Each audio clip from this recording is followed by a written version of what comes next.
Hello and welcome to another Video Games to the Max. I am your host Sean Garmer, and this is the 155th episode if you count everything here.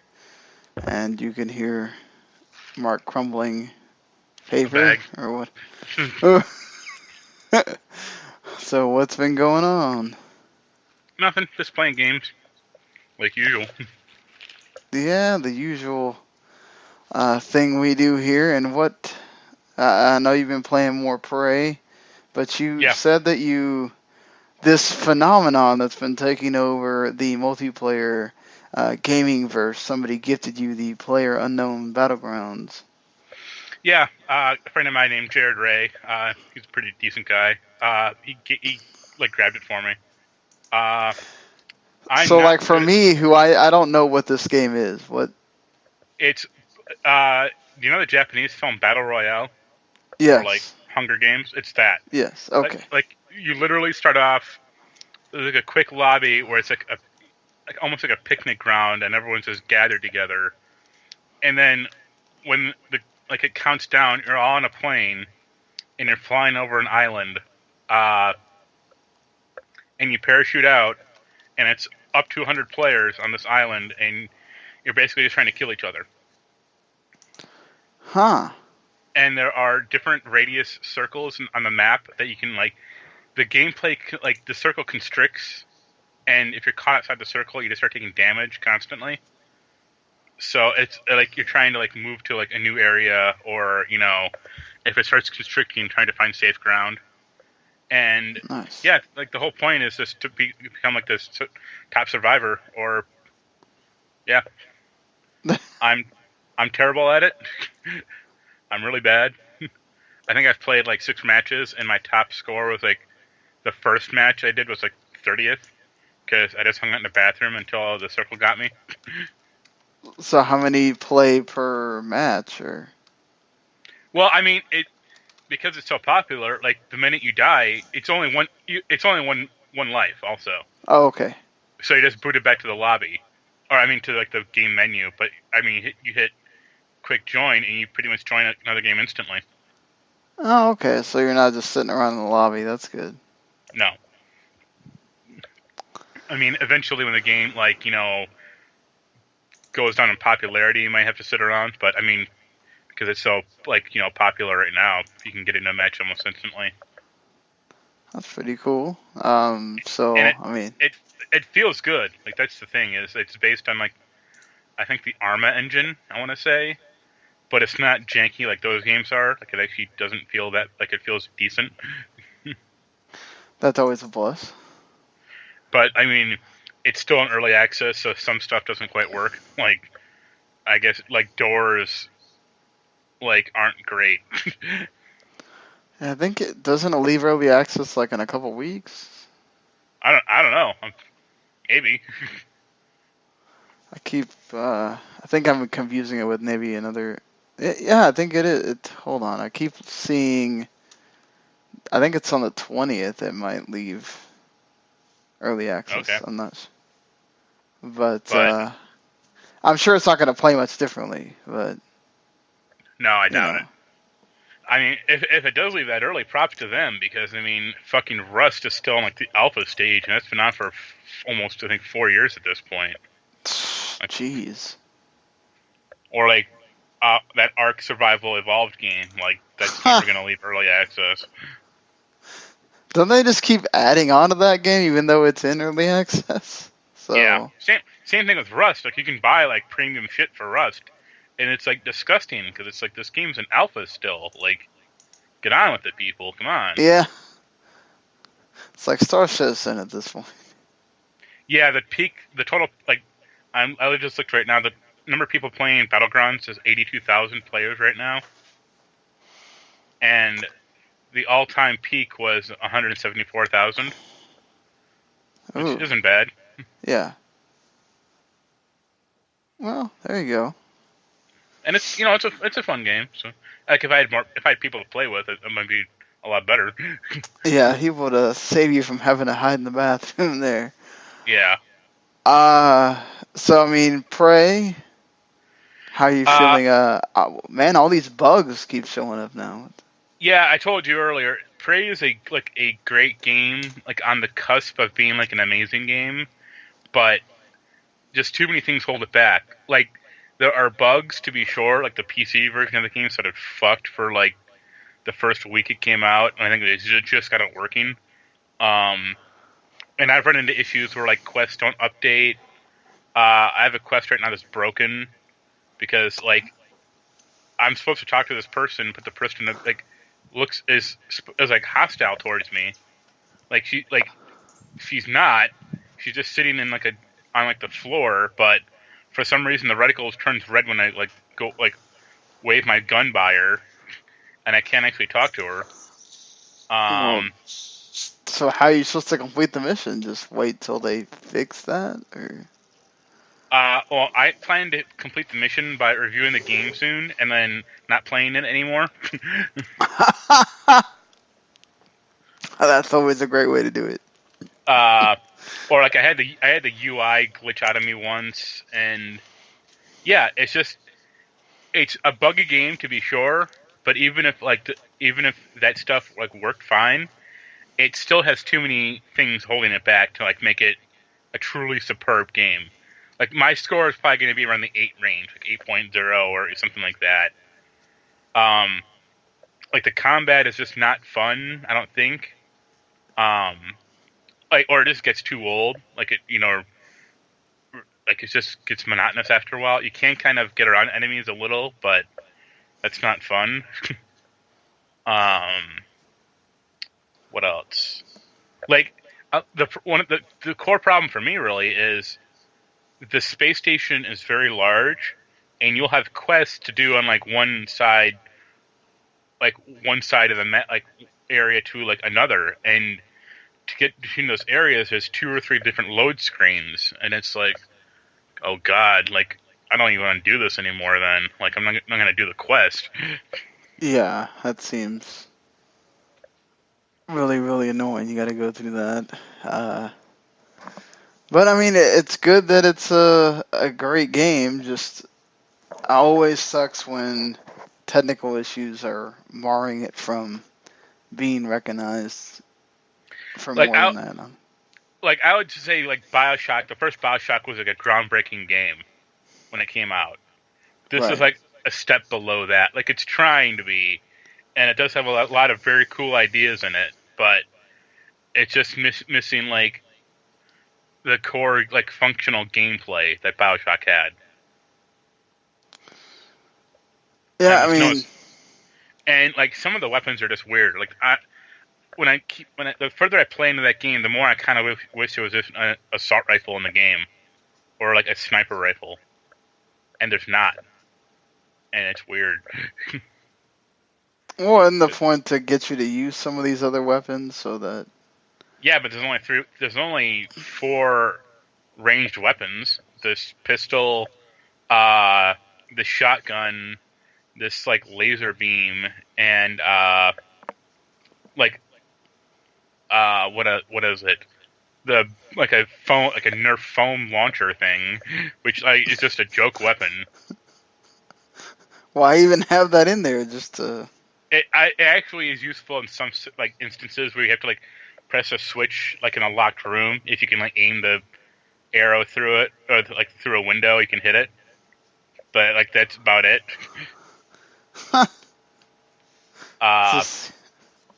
Seems like you would get annoyed just shooting that thing. Like, okay, this doesn't do. Yeah. I mean, it's still good. I'm happy to have played it, and I mean, it's the first arcane game I've liked. I didn't like Dishonored 1 much, and no one played Dishonored 2, it seems like. Yeah, Dishonored 2 just came out at a bad time of the year. Yeah. And I'll be interested if they make a sequel or like where they go. Yeah, let's see if it sells well enough here that they deem it worthy of getting the sequel treatment. But Bethesda does like to, make you wait on when the next one of their games. But I mean, it looks like it's probably going to do well enough to, I guess, add it to that franchise pantheon or whatever. Where's the Rage sequel? That's the big question. Didn't they say that sold well enough for them to make a sequel if they wanted to? I mean, that's what they say, but that'll never happen. That game just had lots of problems. Where's the Wet sequel? That is not coming. I don't think as much as you want it to happen, I don't think it's happening. Yeah. So anything else on your end? I finished everything, or like whatever you call finished.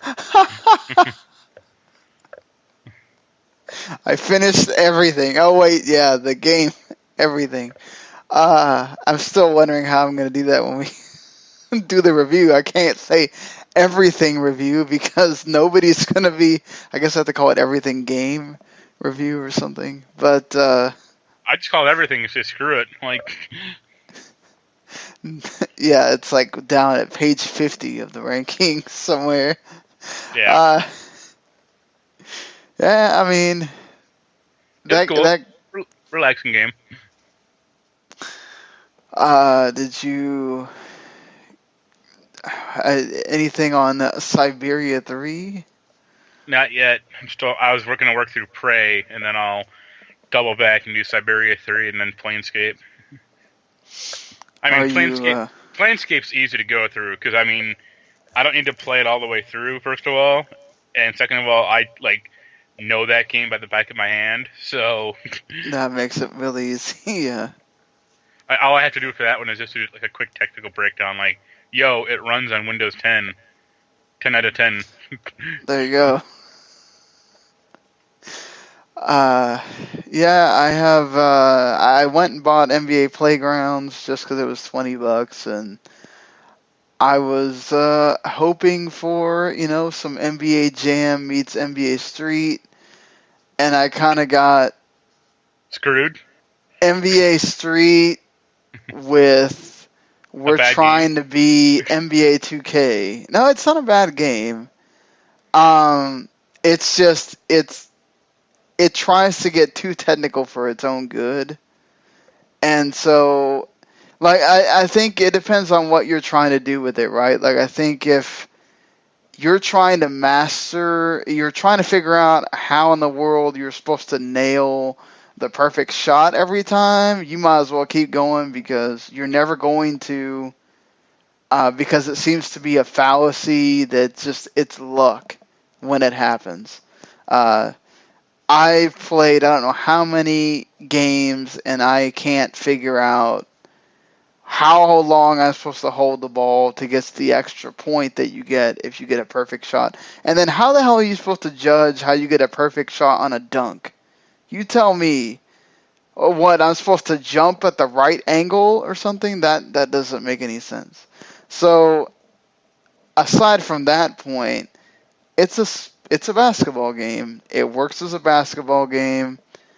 The thing is that I understand it's an indie developer, and you got to make some caveats sometimes, but I don't know how it is on the other systems, but on the Switch, it didn't launch with online play.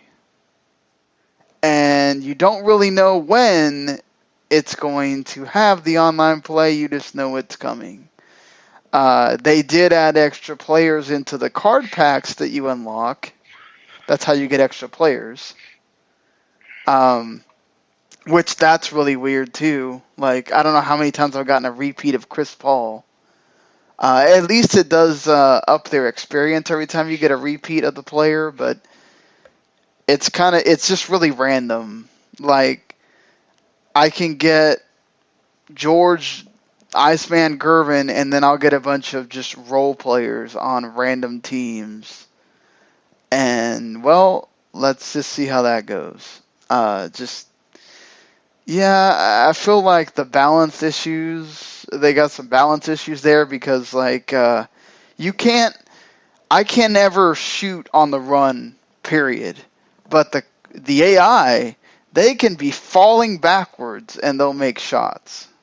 So, it doesn't make any sense there. But I feel like for the most part, the games are short. They're like 3 minutes long.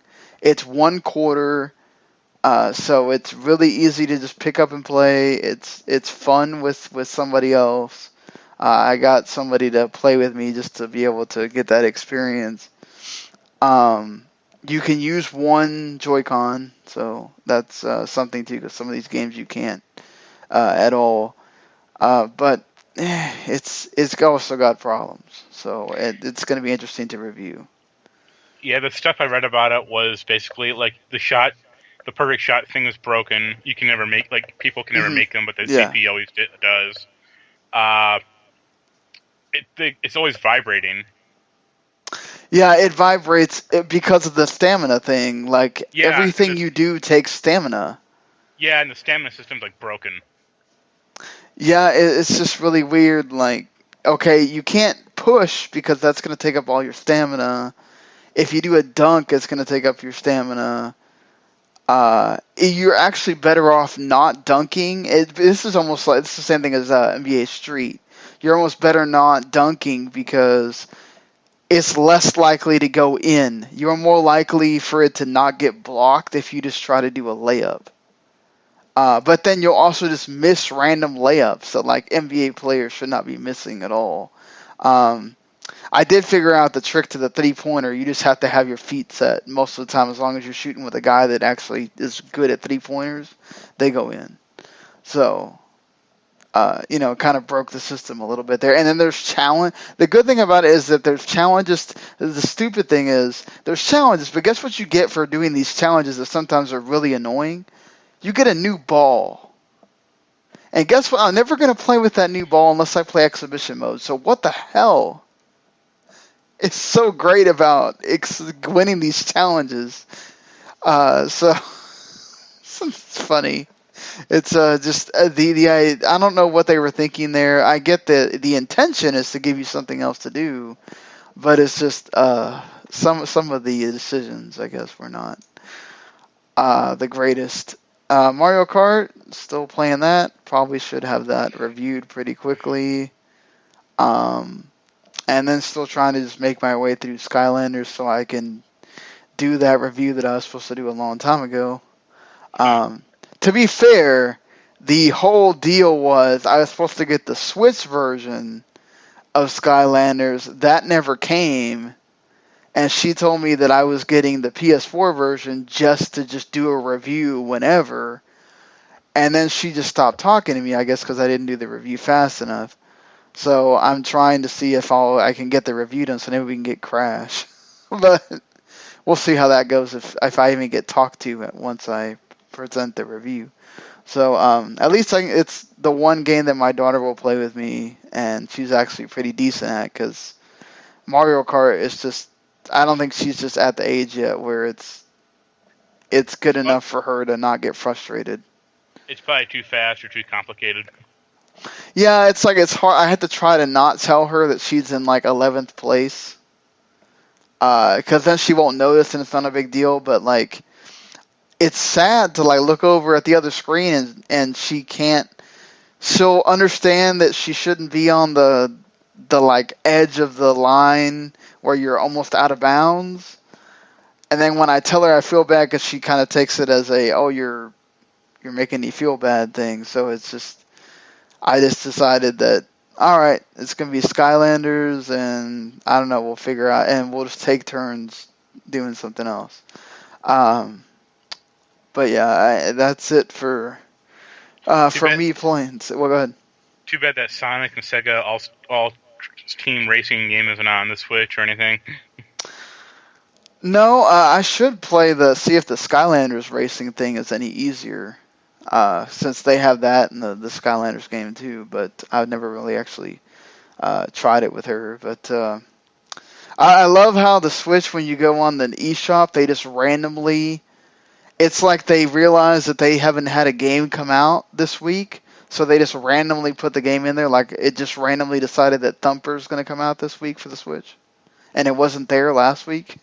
So I'm just like, all right, I guess I got to try and see if we can get that game or not. I've heard that was actually really good. Just, it was supposed to be like a heavy VR game, so I never checked it out on PS4. I mean, it's not VR at all, but I don't imagine that system will play that game too well because it's very timing focused and the game is fast and like. Isn't it like it's like a racing thing? No, it's a rhythm game. Oh, okay, yeah. They call it like rhythm violence too. Like what? Well, so like it's a lot of discordant music, but like when something's in your patch, you're supposed to press a button, then it makes a noise, but it sounds pretty harsh. But it's very fast. Like that's the thing. So. Okay. Good luck. Like I heard, like that was coming, and like that Redout game is coming to Switch eventually, also. And it's like that game didn't run well and run well on my computer. Like I can't imagine how well it's going to run on the Switch. I can't wait to see how it runs on how Payday 2 runs. Yeah, considering that won't even run well on the PS4 and Xbox One. But hey, you know what they're doing with Payday 2? It's getting an Ultimate Edition, Mark. This game just won't stop getting editions. The bummer about Payday 2, honestly, is like it is a cool idea of like, you know, take 4 players and rob a bank. Right. But it's just like really shoddily But GTA did it better than them without having a whole game dedicated to it. Well, it's also just not fun. Like, it's just very shoddily. Like, the gameplay just does not feel good. Right. So. And if you have a Vive, you can play it in VR. So, you know, if you've just never played Payday 2 and you wanted to play it in VR, you can do that with your expensive-ass computer.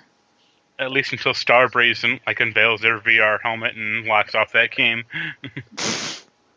The one game that they have for their VR helmet, Payday 2, still going. Yeah, if they did Chronicles Verdict, I'd actually play that. Fair enough. So this Ultimate Edition is $45. And you get every piece of DLC, which includes 55 heists, 18 characters, 77 weapons, primary weapons, 51. Jesus Christ, there's too many weapons. Yeah. And they're apparently going to make everything after June 8th. You're just going to get free DLC. So, yeah, they're just going to keep it going until 2018. So, I guess really cool if you're big into Payday 2. All right. Which not a lot of people are anymore. I'm really interested to see what the audience can be for that on the Switch. Like it just seems like a random game to go, yeah, Payday 2 is coming, guys. Get excited. Not really. I mean, you can say that about most Switch games at this point. Hey, Mario Kart. No, something to be excited about. That's valid. Like, you know, Payday 2 or some of the crap that's been coming out for it, like, recently. It's like, yeah, all right. True. To be fair, most of that stuff also comes out on other systems, so, you know, it is what it is with those indie games. But I know you're excited about Assassin's Creed 5. Looks like Egyptian theme is confirmed. And ships again. So I'm all for more Black Flag type gameplay. Yeah, it felt weird that like Unity and Syndicate kind of jettisoned that stuff.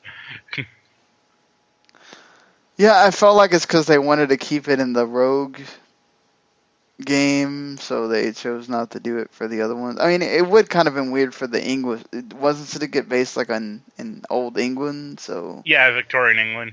So, I mean, it's all taking place in London, so you're not like, you know, like ship traveling around or anything. But they would have had some cool ships back then, though. So, too bad.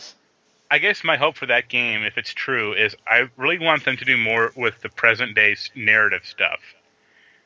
Because they dropped that thing so high, like so fast after Assassin's Creed 3, it's not even funny. But how do you go back to that though if they've dropped it? Because there's still characters that are interesting, like Sean and Rebecca, or like Desmond's dad. But I mean, did they not even do it in the other Assassin's Creed since 3? So where? No, 4 and Rogue had it because that was the first-person stuff when you're in like fake Ubisoft and they're all Templars, which is really funny. But Unity did not have it, and Syndicate did not have it. In those games, you're like an unknown. You're just a random player playing like a game console, and it's like, what is going on here? Like, what happened? Yeah, hopefully they, I guess, get back to that. But I mean, do you like the idea of the setting and all that? I mean, for me, not really, because I like the idea of that setting, that series kind of always going forward in terms of like the timeline. Right. So, like, that was the nice thing about Syndicate is like you had a cool grappling hook. They're not going to have that in the Egypt game. Well, but you can, I don't know, have a staff that maybe has magic or something. Magic does not exactly exist in that game, like what you're thinking of. But I mean, I guess we'll see. Like, if it is like a good departure, I mean, I'll probably still play it. Hey, you can even assassinate a crocodile. So I'll be the one reviewing it probably. So yeah, I don't know too many. I mean, I don't know on our staff who's the Assassin's Creed person aside from you, but I'm sure there will be some people interested in it, especially with if it has the boats and everything, which was, I think, a lot of people's kind of. There's a lot of people like me that got into Assassin's Creed because of Black Flag, but when they got away from that, I really didn't care for it again. But I mean, you know, you have the bigger attachment to the series, so it's understandable. Yeah.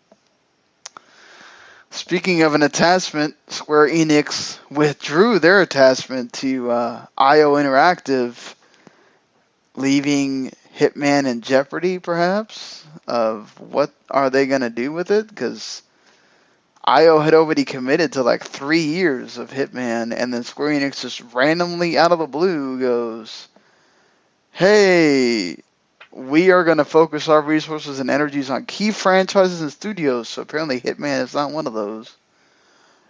And as a result, the company has regrettably decided to withdraw from the business of IO Interactive. Weird. I would say that is a very short-sighted plan from Square Enix. I thought they were making money off of these episodic things, like it was doing well.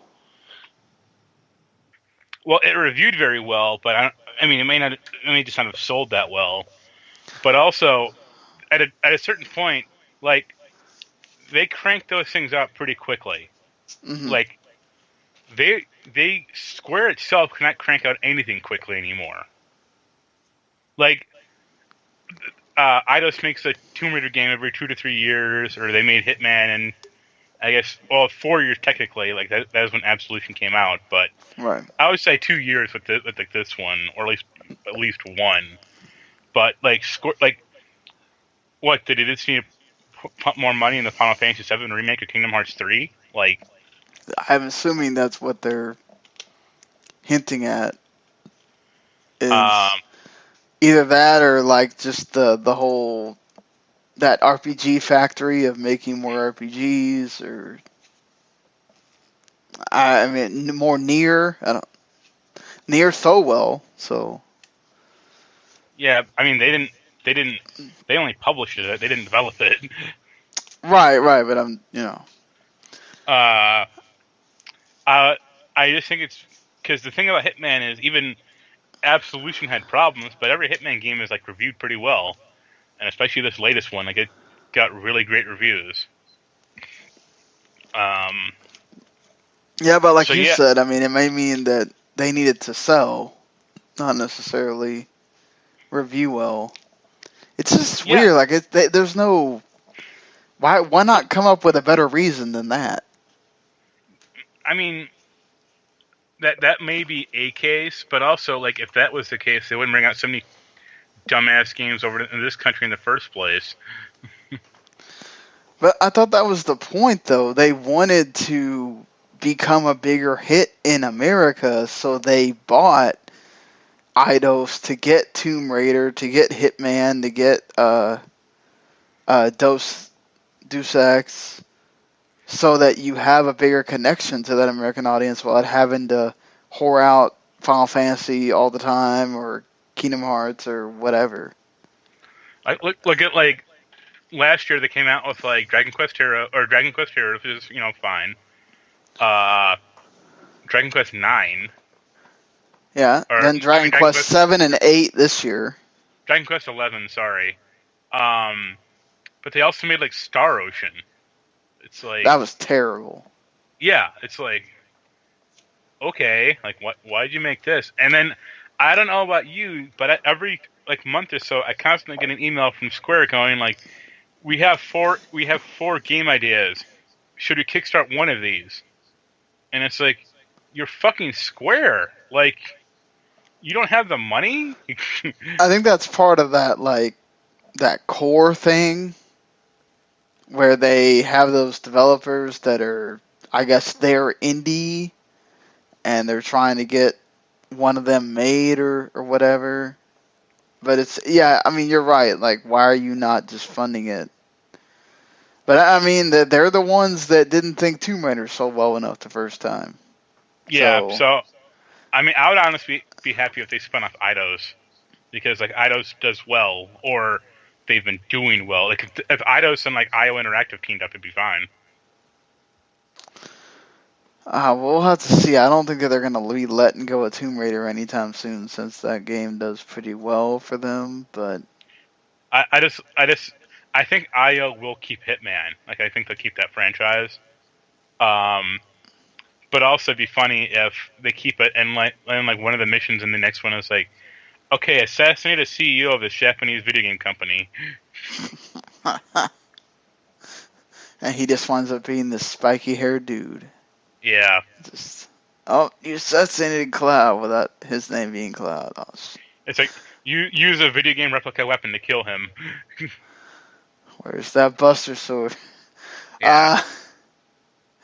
But you know what? They get rid of IO Interactive so they can make another Thief game, Mark. That's where we need to be going with this. That's a good trade-off. I mean, to be fair, before the last one that was bad, the Thief games did have a good reputation. So yeah, but it was also 15 years ago, or at least 10 years ago, and they don't sell nearly as well as Hitman does either. No. I mean, perhaps if the game was actually good, that would have helped. But I mean, like, why not make another murdered soul suspect game while you're at it? Oh, jeez, that's another dumb thing they made that just no one cared about it, and they're making a movie about Thief, so I guess we have to make a game that goes along with the movie. Yeah, because no one asked about it. It worked so well for that Red Faction movie.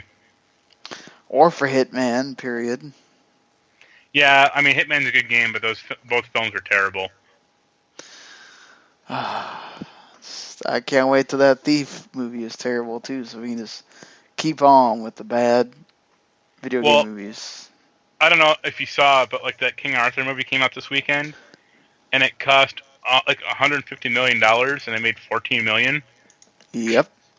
And it's like, all right, let's try a Thief movie. Yeah, that's gonna do. I mean, it also doesn't help when you come out next to Guardians of the Galaxy and the Snatch movie as well. But yeah, the first bomb of the summer, King Arthur, Legend of the Sword. I mean, Fate of the Four Furious and Boss Baby are still making money. People need to realize that, like, while Charlie Hunnam is a good actor, he's not a box office draw. No, he's not. I mean, that didn't work for... damn it, why can't I think of the movie with the movie we both like, that they are making a sequel, and they can't decide if they're making the sequel or not. The thing with the machines in the water, and has Charlie Hunnam in it too. What can I think of it right now? Well, keep talking. I'll look it up. Guillermo del Toro. Oh, Pacific Rim. Yes, that. It didn't work for that either. Yeah, well, that movie made money eventually. That's the thing. And at least I got a sequel. I mean, it also helped to have Ron Perlman and some other folks in there too. So, but yeah, just I mean, they tried with isn't Jude Law's the other guy, the villain, right? Sure.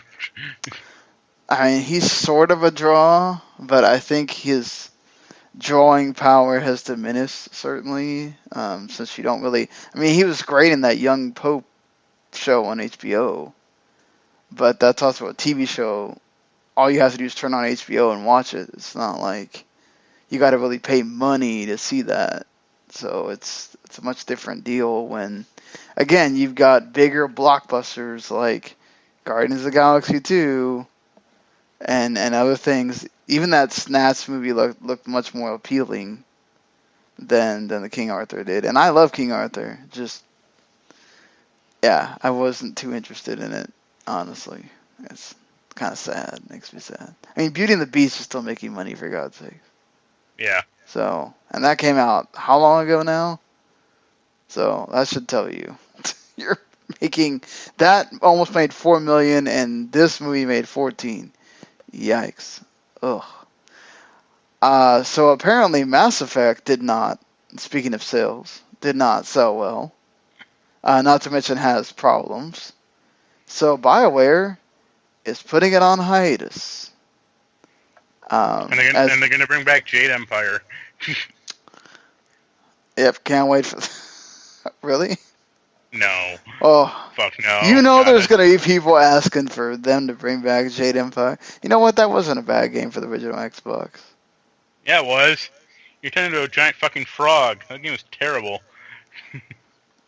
I remember liking it, but then again, there wasn't that many great games on the original Xbox either. So it's, slim pickings to be honest there. BioWare does have that unannounced game that got delayed again that they're working on. They are going to keep supporting Mass Effect Andromeda, but we'll see how long that goes. For 1 year, and then they'll drop it like a potato. Exactly, or even less than that.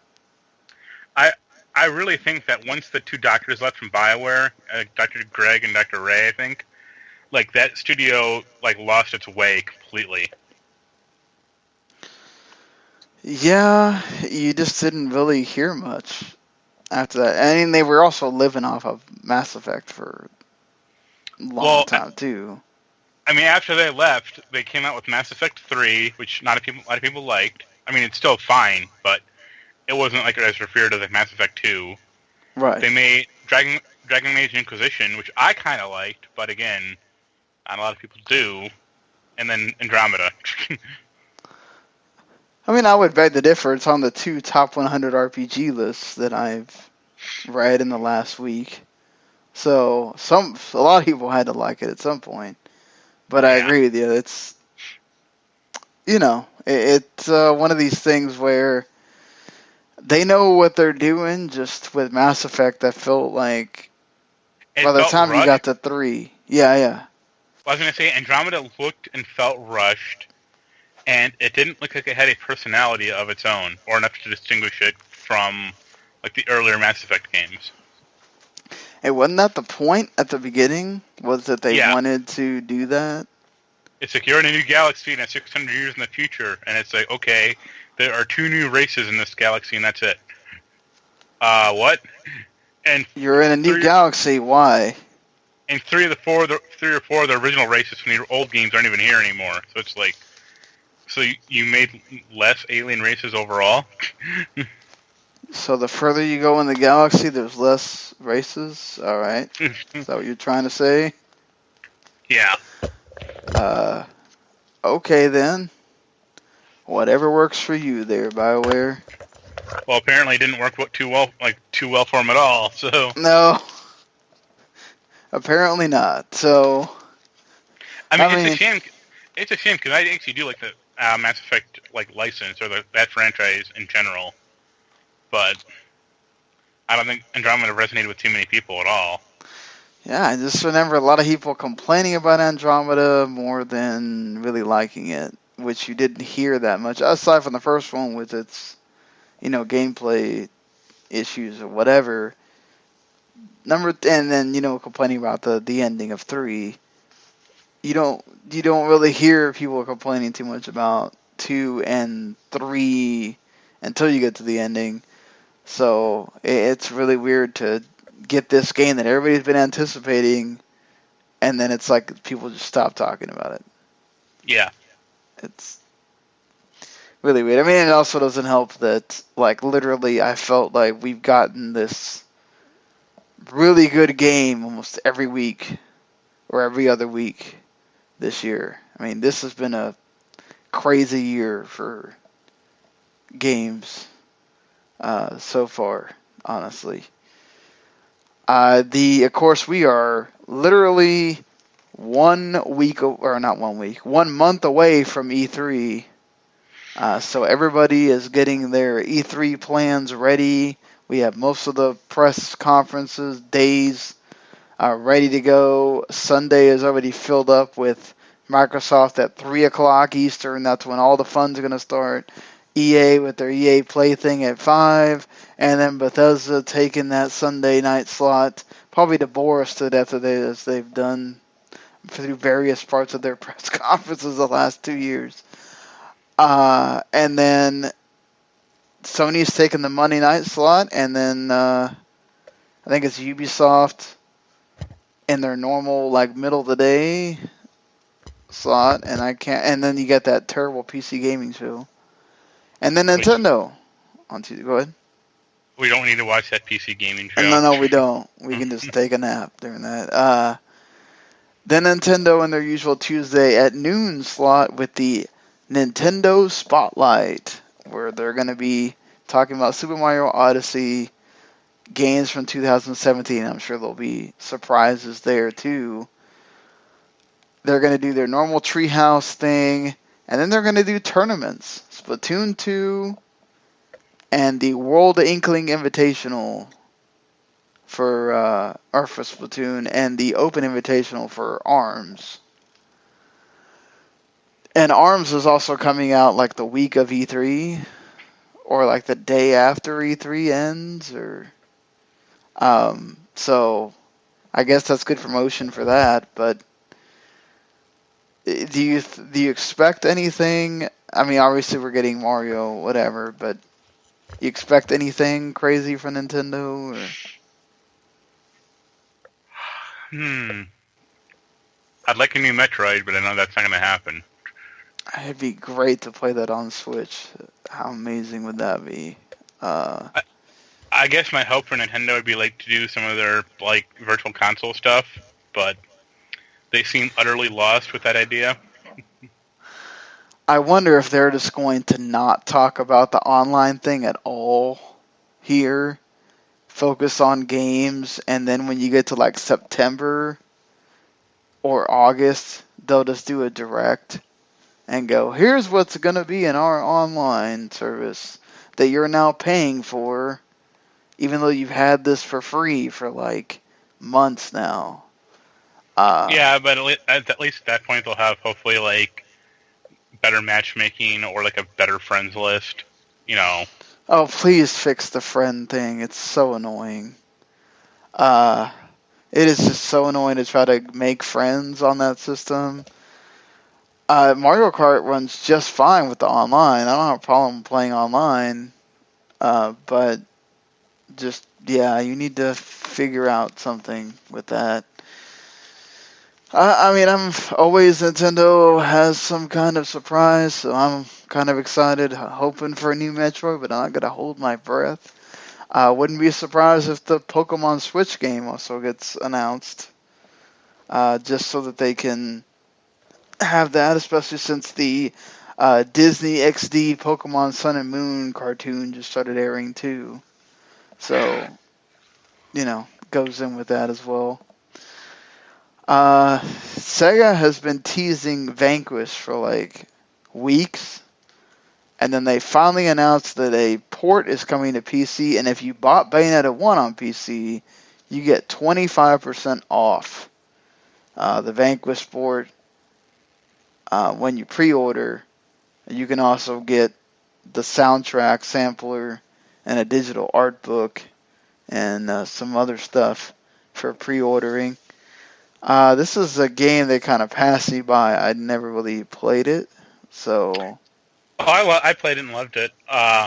There's one really annoying level like halfway through when you're on like a tram that sucks. But other than that, it's a fantastic game. $20 is a good price for it, And I know a lot of people who are excited for this thing. Like, way excited for it. So Sega sort of hints at that this may not be the only old game that they bring back. Do you have any kind of old Sega games that you want to see? The 2006 version of Sonic the Hedgehog. Bring that to PC. Let's see if they can get it to work. No, I mean I don't really know. Sega is so all over the map. I'd honestly like more Dreamcast stuff because they released like 4 Dreamcast games and that was it, and like a weird package of Dreamcast games also. I'd like to see Space Channel 5 again. I like that game on Dreamcast. That's one of the weird ones. It's like Space Channel 5 is not on Steam. Space Channel 5 Part 2 is. And it's like... It's so weird. It's like, why didn't you put the first one out? The one people liked more. Exactly. That doesn't makes less sense. Maybe they're holding that out. Or like Jet Set Radio Future I would like a lot. Like that was a cool game. As long as they don't butcher the soundtrack. That was a good one also. Or a game called Otogi. I remember that game, yeah. Yeah, it's an old Xbox game, but that was pretty good. I mean, Sega has a billion games they could put out, but just got to put in the work. Yeah, that's another. I mean, they could even bring out old Atlas games too if they want. So they would be interesting to see what they decide to do. I'm all for that, especially if you're going to charge $20 and not some preposterous amount for your old games. Like the Bulletstorm thing, which is $50. Oh God. I mean, to be fair, that game is also like from the 360 era. It's not. Well, except Vanquish is too, I guess. Yeah, I was gonna say so. It's Vanquish, like. Yeah, it's just Epic and Microsoft and all that they're trying to make money, so. Don't put it past them. I guess Sega, they're smart. Like, they know they got some games in the can. I mean, they got one coming out next week, Endless Space 2, that leaves early access finally. And they got a few other games that are coming out, I think, within this month. So, they have an RPG, the Ultramano, or I don't know what the hell. It's some weird name. So, they're starting to pack out. They just had Dawn of War 3, so Sega's in the lexicon again. I guess, I was interested peripherally in Dawn of War 3, but, the reviews for the game are just not kind at all. That's not good. Sad. They try to, straddle the line between, a hardcore RTS and a hero game, and they fail on both accounts. That doesn't work. You have to be either one or the other. Yeah. It's just... I don't know why people feel the need to try to do two things at once. Just do what you already know how to do, and just leave it at that. Seems weird to me, honestly. But yeah, so I think now we just have to get into the sort of plethora of entertainment news that has been kind of hitting us this week. We already went to the box office stuff, so I'm not talking about that. Deadpool is getting an animated series in 2018 for FXX. 10 episodes for the first season. Going to be produced by Donald Glover from, Community, Atlanta, which the Atlanta show is great, by the way, if you have not watched that. It's being produced by the Marvel people, so you know it's going to be good. You got to be excited, right? You're a big Deadpool person. I don't know. I guess I'm curious about who they'll get to voice Deadpool, honestly. Because I think of two people, Ryan Reynolds, obviously, but I doubt he'll do it. And I'm assuming that's more money that they'd have to pay him. I mean, yeah, but also, like, it's not an acting, like, it's not you don't have to sit in a makeup chair for 4 hours and look like Deadpool job either. I mean, he could bang it out in a few weeks probably if he wanted to. Right. Or like Nolan North, like that's the only like Deadpool guy I know, but he's kind of annoying.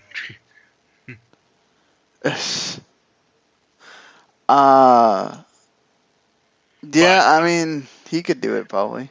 Also, I'm just curious about like the art style, like if they'll go like 2D hand drawn or CGI or what they'll do.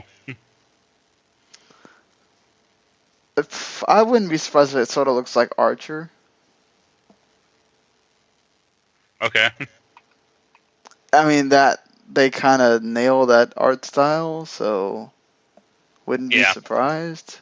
It's something they already do, and they know how to do well.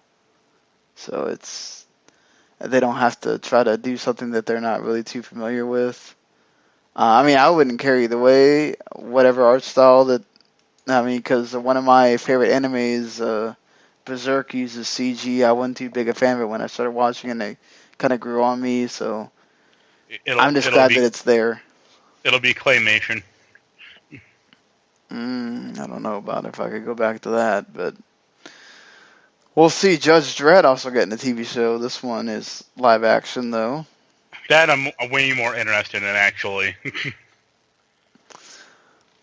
I mean, I don't remember the movie viewing that well. Which movie? So, the first, the recent one.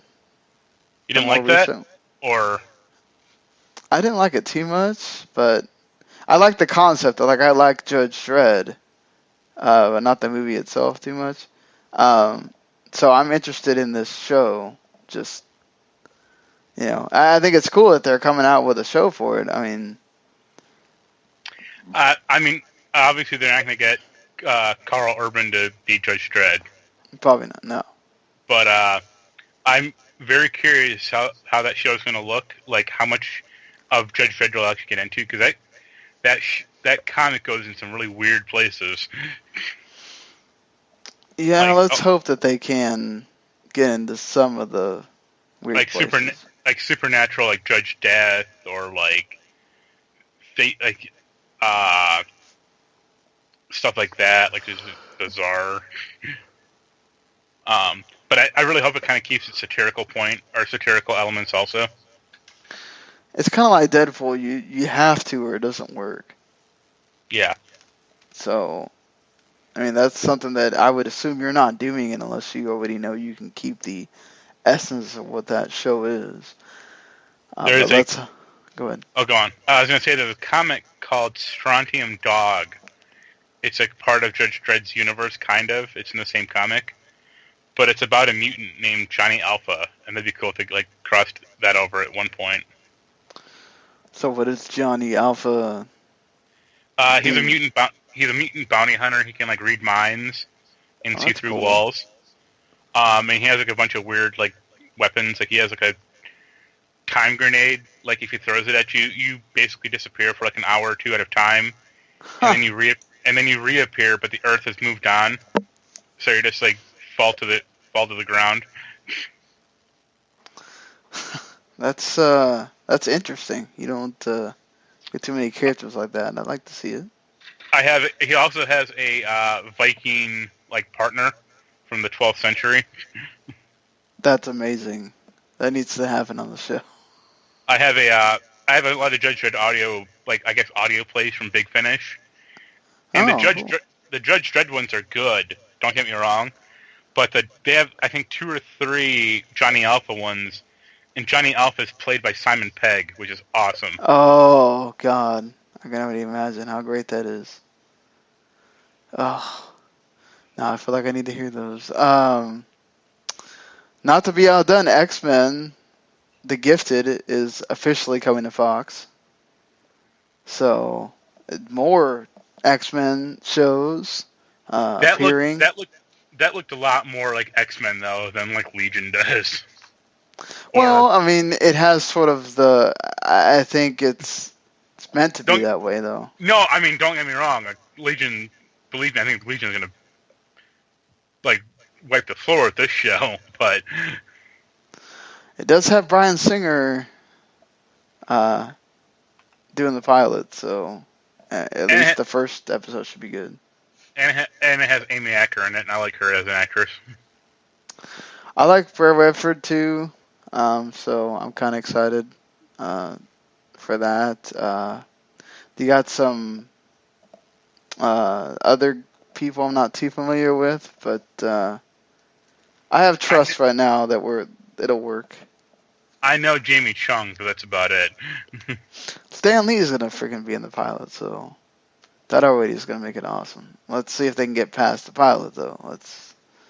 That's the important part, especially with it being Fox. They're always quick to pull that trigger if they need to. Put it on Friday so you could die. Let's do it. More comic book stuff happening. Hellboy getting a reboot, and it's going to be dark. It's going to be a mix of horror and comic books. Just like that Spawn reboot they've been talking about for the past decade. Oh, God. I feel like this one's actually going to happen, though. I'm more for it. If we're not going to get Hellboy 3, why the hell not just reboot it? Yeah, I think you and I talked about Hellboy 3 recently, and I think you said, why isn't Ron Perlman doing it? It's dude is old. I did not know he was 67, though. That's wow. They hide that really well in the movies. Yeah, but he was only 57 at the time. He was making that other one. Well, in Pacific Rim, I know he portrays like an old character, but he just doesn't seem that old, I guess. Yeah. So. But, I mean, it's fine. I guess you and I both, Hellboy 3 is never going to happen. Right. I mean, even if, they had the money, it's Guillermo del Toro, he has no sense of scheduling whatsoever. He's directed, I think, 12 or 13 movies, I want to say, but he's been attached to, dozens more that have just never happened. Yeah, that seems like his MO. Remember his Hobbit movie, or, Justice League Dark, or... Justice League Dark, I remember, yeah. I think he was attached to Halo at one point, also. It's Mm-hmm. All right. Is it ever going to come out? Nope. I think he's a good filmmaker, don't get me wrong, but right. he just doesn't finish projects that well, or get it, stick with stuff. Yeah, that's just, he seems to not care either when he doesn't complete something, so. Yeah. That's an issue right there. If you don't care, then, you're not it's not going to bother you if you never complete anything. I mean, it kind of just rolled off his back that they killed the Silent Hills thing, so, hey, at least you got to be in Kojima's weird-ass game that may never come out. I think it'll come out, but I don't think it'll sell that well, or the amount of money they'll have invested in it won't matter at all. Let's see, because Kojima has a lot of fans. He may get people to just buy its game.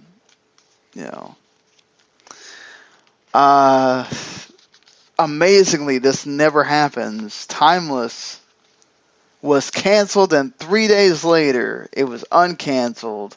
Probably because Netflix was probably right about to just go, oh, you're canceling it? Hello, right over here. We will pick you up. So NBC probably just said, you know what? We'll just do it. But, Sony apparently pitched them on a family-friendly version, which bothers me because I like the fact that it was sort of dark. That it had more realistic tones to it. So just, but it's gonna be like the American version of Doctor Who. That's kind of what I don't want. I already have Doctor Who, but I mean, I didn't. When you saw this news today, you were all excited, but I watched like the first 2 episodes of Timeless, and then I got really bored by it. So when they canceled it, I'm just like, yeah, I expected that. And then when they uncanceled it, it's like, wow, NBC has nothing left, does it? For this pilot season, do they? Well, it's interesting that all the time travel shows, which there were like 4, got canceled, and then Timeless gets brought back. It's like, all right. I mean, then even Sleepy Hollow would sort of have the flashbacks, the old stuff, and whatever. It got canceled too. Which that also made me sad. Yeah, but they lost their star last season, and then no one watched it for the past 2 years anyway. Well, when you had it on Friday, how people are going to watch it? I mean, Fox, come on! You put the damn show on Friday. You were sending it to its death anyway. Screw you, Fox. That's what you do. And Two Broke Girls apparently got canceled because they couldn't come up with a deal. Which, for you, you're like, thank God. Yeah, I could never buy that show just because, Kat Dennings is too attractive to be broke on that show. I agree with you that in real life, she probably would have been able to go around and get free stuff. Probably also may have had to do things she didn't want to have to do sometimes for those things, but... Well, I don't think she'd have to become, a stripper, dancer or something in, real life, but... Come on. The second, some model agent, stops at that diner and be like, okay, I'm going to snatch you up real quick. Right, yeah. Let's take you to go walk the carpet or whatever. Just yeah. American Idol's officially coming back. We talked about this last week. ABC officially getting them. Now they're trying to get Ryan Seacrest back. I mean, if you leave your morning show to go do American Idol, which may not last more than this 1 year, more power to you, Ryan Seacrest. But I don't know. I just feel like this is going to bite them in the ass. Well, they look at, The Voice. I think that's the NBC show. Right. And they're like, we can chase that. But it's also, that show is, staying relevant. Or at least attempting to, or staying fresh. Right. They change the judges. They change the way they do certain things sometimes, no one cared about American Idol, the past, like I said last time, the past 4 or 5 years it was on. Well, not to mention the ones that actually do well are not the ones that win. Yeah. Kelly Clarkson is the exception, but most of the ones that do well, they even come in 5th or 6th place. Or or they all they just have constant judge switching. Yeah, Jennifer Lopez is cool and everything, and I can take Steven Tyler as much as the next person, but it felt like you're just on your last legs at a certain point. All right, let's just go ahead, let's kill it. Yeah, that thing ran for 15 seasons. It's amazing how they kept it going on, but they're gonna bring it back. I feel like they're bringing back Love Connection this year. They have the Jamie Foxx show actually is kind of interesting because I'm a big music person, so that sort of interests me, but. They're trying to do this thing with reality TV and game shows, and let's see what happens. I guess I don't know. I don't see this doing bonkers crazy. No, and I'll continue to ignore it like I did for all of American Idol and all reality TV shows. Right. ABC keeps Dancing with the Stars going somehow, so...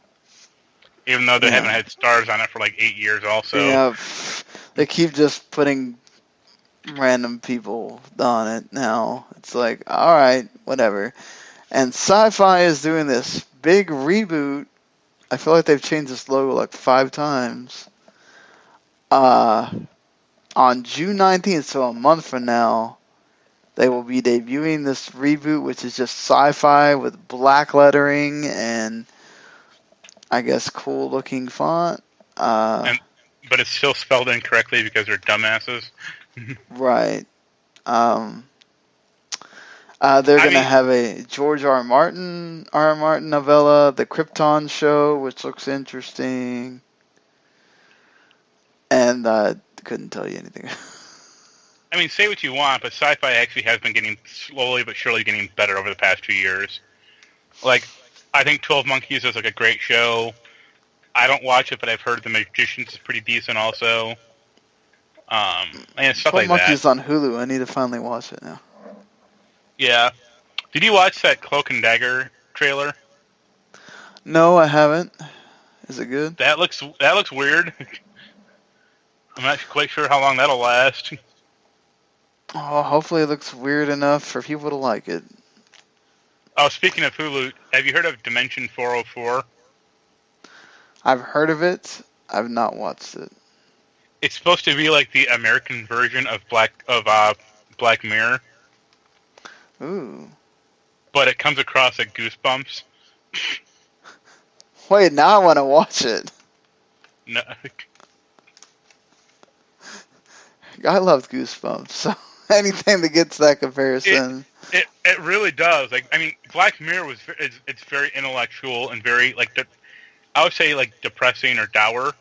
Right. Like this show, I watched the first 3 episodes. It tries to have kind of some of like the depressing elements, but it doesn't stick with them that much. And it's also like just very weirdly shot. It looks almost cheap, but they have good actors in it. So it's like, this is kind of strange. Sometimes it's weird what people come up with. Now I might actually watch this when we finish this podcast. Like, it really reminds me of an adult version of Goosebumps from the old TV show. You know? All right. Greatness personified. Speaking of good stuff, we haven't talked about it. And normally this is something we sort of talk about all the time. Doctor Who, we've gone through 5 episodes. Yeah. How do you like the season? How do you like Bill? I think Bill's a good character. I think she still needs a little more like fleshing out here and there. But she seems a lot more like an actual person than like Clara did. Right. Yeah. Because like Clara kind of started off as like the great mystery, and that was kind of the whole basis for her character for a lot of like the show. Right, and she even got to be like the doctor for a show, and yeah, time traveling and stuff. And it's like, whoa, we're like I think Bill still needs like a tad more fleshing out. Like not majorly or anything. I've heard the rumor that like she's only on this 1 season though. Oh, that sucks. I don't know if that's true or not, but I guess the new... Is it this year that they're already with the new showrunner, or is it next year? No, next year. Okay, so probably just he wants to start fresh with everybody new, which I guess I can understand that too. I think Nardal's kind of annoying, honestly. Yeah, I can't. He bugs the crap out of me. Like, I wish he just wasn't there, but... You know, I get it. I don't mind him being there. I just want him to be useful. I don't know. It just and that's kind of nagging the doctor. Like exactly, but that's the point. Like he nags to the point where it's just like, dude, just go away. But yeah, this season has been good so far, or like it's been okay. I really liked the episode before this last one with the house, the creepy house. I like that episode. I mean, it's obvious. Is it obvious to you that like the master is going to be in that vault? Yes. Yeah, that seems pretty obvious, but I like the last episode too with the zombies in space basically. Yeah. There's not an episode I haven't not liked. I feel like they've gotten stronger as it's gone on, so that's good too. The one in England with the fish, that was sort of interesting. I liked the thing with the big fish. It was weird at first. I was trying to grasp the whole thing, and by the end, you kind of get it. It feels like they're just kind of just doing whatever this season. It's a lot more like when they back to basics. You're just kind of a monster of the week. Yeah, exactly. Like you're just, all right, we're not even going to tell you where we're going. We're just going somewhere. And then when you start seeing a monster, that's when you figure out that, all right, you're watching Doctor Who now. It's going to be interesting how they do this with the Doctor of what, I like that he got blind for a little while and he had to get somebody else's help to, do things or he had to think more this time. But yeah, I want to see how they do the whole where we get to the regeneration and who winds up being the next Doctor, I guess. That's, there's going to be people going, oh, Idris Elba, or we got to get the woman Doctor, or, all that. Get Tom Hiddleston or Loki. Yeah, I'm sure he'll do it. Yeah, I'd imagine he has better things to do. I mean, if he was in the running to do Bond for a while, I guess why not Doctor Who? But I don't know. I just don't see him as that kind of. Because they will pay him $80 million to be Bond. That BBC's going to pay him $80 million to be Doctor Who. Yeah, not even. I wonder how much Doctor Who does make. I assume they get decently well compensated, but also the licensing. That's where probably a lot of the money actually comes in through. Right. Yeah. So I mean, so far the season has been a win. We got 5 episodes left? No, I think 7 or 8. Oh, okay. They're doing more. Yeah, it's a full season, 12 episodes. Oh, sweet. All right. So and then you get it is the final season of Orphan Black.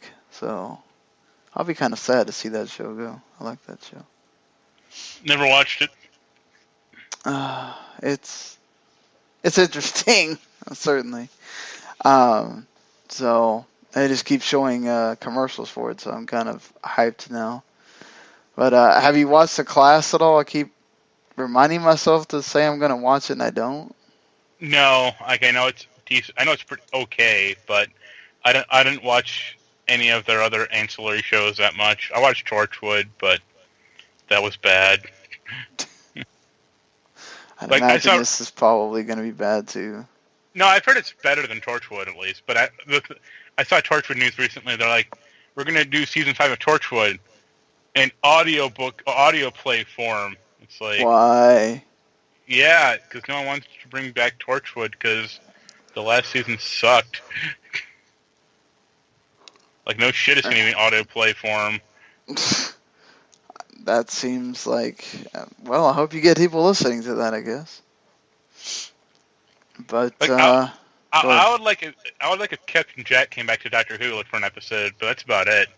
I agree. Yeah, I always liked Captain Jack, so I like to see it. I'd like to see him. It would have been nice if he could interact with Matt Smith, Doctor, and then just Capaldi's Doctor, but sadly, or show him turn it into the face of Bo. Face of Bo. Then he just dies. I mean, he's got the face for it. Just stretch it out. No, On the show, like, he actually is the face of Bo. Oh, yeah. I don't remember that part. No, it was like an early episode. I think it was season 3. Like, I think they drop him off, and he leaves to TARDIS, and then he's like, "Oh, I'm the face of, like, oh, back in the Boche Peninsula, they called me the face of Bo," and he just walks away, and they're like, "What the fuck?" Wow, what a thing to. I still don't remember that, but damn, that's one of those things to just drop right there. I guess that was the point. Yeah. But interesting. Well, I guess that's sort of it for the show this week. Make sure if you are checking out the games that are coming out this week. Of course, I'm sure everybody knows that Injustice 2 comes out on Tuesday. I'm still waiting to hear about whether we're getting that for review or not.